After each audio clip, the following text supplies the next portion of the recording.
Take two candles, a tall one and a short one, and light them.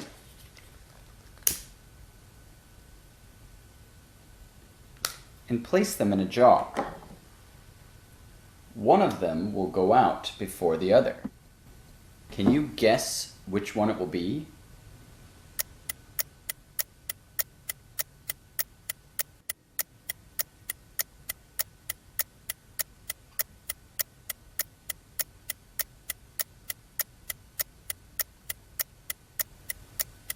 Okay, it was the tall one.